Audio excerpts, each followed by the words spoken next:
Technology ఇంత improvement అయితే దేవుని వాక్యంలో ఏదో ఒక శక్తి ఉండాల మన ప్రార్థన జీవితాన్ని రెస్టోర్ చేయడానికి. ఏది మన ఆత్మీయ జీవితాన్ని తిరిగి కట్టగలదు?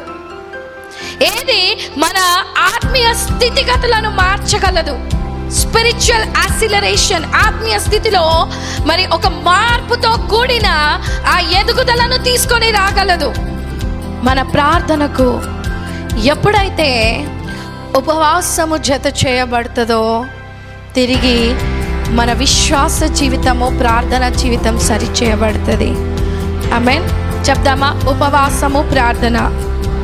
విశ్వాసమునకు ఒక పవర్ యాడ్ కావాలి అని అంటే, లేదంటే నీవు కలిగి ఉన్న నిరీక్షణకు దేని కొరకైతే అది జరగాలని నువ్వు వెయిట్ చేస్తున్నావో ఆ వెయిటింగ్ పీరియడ్లో కూడా నువ్వు ఆశీర్వాదాలు, నువ్వు విడుదల పొందుకునే వరకు ఆ విశ్వాసంలో, ఆ నిరీక్షణలో మరి భయపడకుండా, ఏమాత్రం అధైర్యపడకుండా బలంతో ఉండాలంటే ఒక శక్తి జత చేయబడాలా.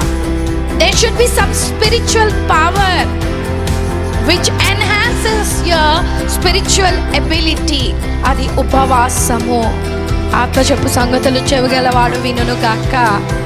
ఆమేన్.